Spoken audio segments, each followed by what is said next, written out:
안녕하세요. 인천 한노TV의 홍영기 노무사입니다.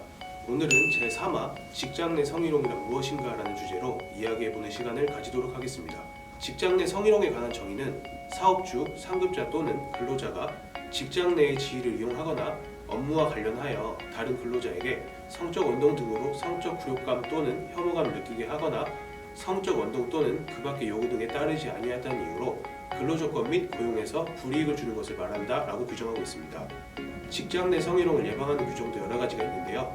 먼저 남녀고용평등법 제13조에 따라 사업주는 직장 내 성희롱 예방 교육을 매년 실시해야 할 의무가 있습니다. 또한 동법 제14조의 이에 따른 고객 등에 의한 성희롱 방지 규정과 동법 제14조에 따른 성희롱 발생 사실의 신고 및 조치 규정, 성희롱 피해자에 대한 불리한 조치 금지 규정 또한 두고 있습니다. 그럼 본격적으로 두 노무사님들이 직장 내 성희롱과 관련한 사례가 어떤 것들이 있는지에 대해 이야기하는 시간을 가지도록 하겠습니다. 우리가 직장 내 성희롱 여부를 판단할 때 성적 굴욕감 또는 혐오감을 일으켰는지 하는 결과 발생 여부가 굉장히 중요한데요. 여기서 이 성적 굴욕감이나 혐오감이 무엇인지에 대한 판단이 조금 어려울 수 있습니다. 법원은 객관적으로 상대방과 같은 처지에 있는 일반적이고도 평균적인 사람으로 하여금 성적 굴욕감이나 혐오감을 느끼게 하는 행위다, 이렇게 판단한 바 있습니다. 그러니까 피해자의 주관적인 판단 이외에도 일반적이고도 평균적인 사람도 굴욕감이라든지 혐오감을 느낄 수 있었다면 인정할 수 있다는 겁니다. 네, 제가 준비한 사례가 그 성적 굴욕감이나 혐오감을 느낄 수 있다는 요건과 관련이 깊은데요. 한 회사에 직원 A가 있었습니다. 이분이 피해자인데요. A와 사장 B는 수개월간 수차례 성관계를 가진 사실이 있었습니다. 그러나 그 이후에 어느 시점부터는 피해자 A가 성적인 모욕감이 들고 이러한 관계가 부적절한 관계라고 생각이 들어서 분명하게 거부 의사를 밝혔는데도 사장 B는 계속해서 손과 허벅지를 만지는 등의 신체적 접촉을 하는 사건입니다. 네, 저도 이 사례를 예전에 본 적이 있었습니다. 근데 꽤 오래전에 있었던 그런 판결 아닌가요? 네, 꽤 오래전에 있었던 판결 맞습니다. 여기서 법원의 판단은 성희롱은 성관계가 지속되는 가운데서는 성립된다고 볼 수 없고 이 관계에서 성적인 굴욕감이나 혐오감을 느끼게 했다고 볼 수 없다, 이렇게 판단을 내렸습니다. 예전에 있었던 직장 내 성희롱 판결들은 보통 보면 객관성을 굉장히 엄격하게 판단해요. 그래서 그만큼 직장 내 성희롱으로 인정이 안 됐던 사례들이 꽤 많았습니다. 최근에는 우리 사회에서 직장 내 성희롱이 굉장히 많은 이슈가 되잖아요. 그만큼 피해자의 입장과 피해자가 당시 겪었던 감정을 매우 존중하는 입장이기 때문에 사실 앞선 사례에서도 제가 볼 때는 이 기존의 성관계를 맺고 있었다고 하더라도 어느 순간 혐오감이나 굴욕감이 충분히 생길 수 있다고 생각하는데 아마 이 사건에서는 성희롱이 인정되지 않은 게 기타 다른 입증 자료가 부실했던 게 아닐까, 이렇게 생각하고 있습니다. 그렇기 때문에 직장 내에서 성희롱 피해자임을 주장할 때는 그 당시 주관적인 감정과 그 느낌만 주장하기보다는 피해자 그리고 가해자의 경위라든지 그 배경 당시 상황 등을 최대한 구체적으로 설명하고 주장해야지만 성희롱 피해를 입증하기가 용이할 겁니다.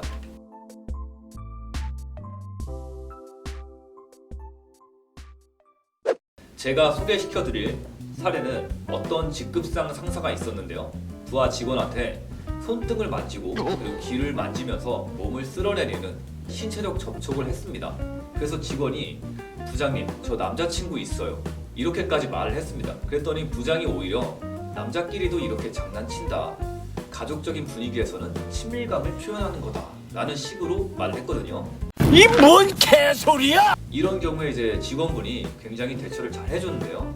카톡으로 이제 증거 자료도 남기고 그리고 동료 직원들에게도 조언을 구하고 다른 부서로 정보 배치를 보내달라고 요구도 했습니다. 이런 사안에서 인권위원회에서는요, 부장이 직장 내 우월한 지위를 이용한 성희롱이 맞다, 이렇게 판단한 바 있습니다. 네, 인권위 말씀하셔서 그런데요. 인권위에서 손등을 이제 손톱으로 건드린다든가 아니면은 이제 마우스를 집은 손에 손을 포갠다거나 이런 행위를 성적 관계를 제의하는 은어적 행위라고 판단한 바 있거든요. 상대방이 불쾌해하는 은밀한 접촉도 성희롱에 해당할 수 있다는 얘기죠. 특히 요새 많이 문제가 되고 있는 것이 기타 성희롱입니다. 예를 들면 사내 메신저로 특정 직원을 성적으로 비하하는 말을 하는 경우가 여기에 해당이 됩니다. 여직원이 우연히 상관의 컴퓨터를 봤는데요. 이 상관의 컴퓨터에는 여직원 누구랑 그리고 남직원 누구랑 모텔에 들어가는 거 봤다. 그리고 여직원 누구 보면은 굉장히 흥분이 되는데 이런 식의 발언을 했던 거죠. 그래서 여직원이랑 남직원이 이제 동시에 같이 성희롱 피해자가 됐던 그런 사례입니다. 그 메신저면은 흔히 말하는 단톡방이잖아요. 여럿이 있었을 텐데 그들 어떤 징계를 내렸나요?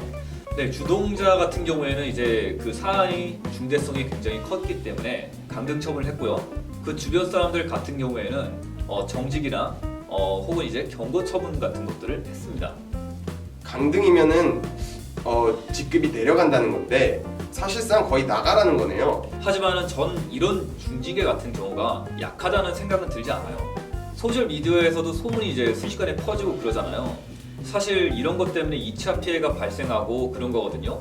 국가인권위원회에서 가해자들이 대화의 유출 가능성을 인지하고 있었고 실제로 유출돼서 피해자들에게 가해자들의 행위로 인해서 성적 모욕감을 느끼는 것이 인정된다고 판단한 그런 경우가 있었습니다.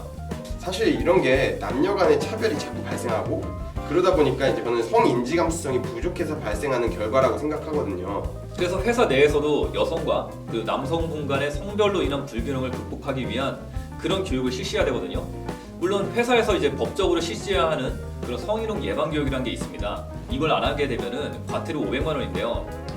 굳이 과태료 때문에 이런 걸 실시할 게 아니라 진짜 성희롱을 예방하기 위해서 실시해야 하는 그런 목적이 필요하다고 생각이 듭니다.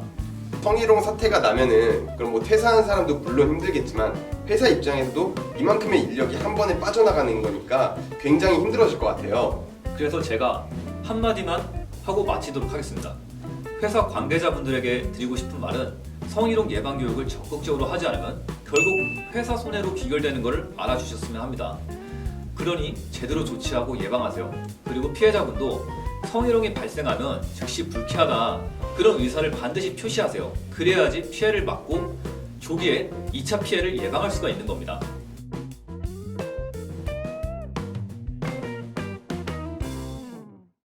지금까지 법과 판례를 통한 정의 규정과 사례를 통해 직장 내 성희롱이란 무엇인가에 대해 알아보는 시간을 가졌습니다.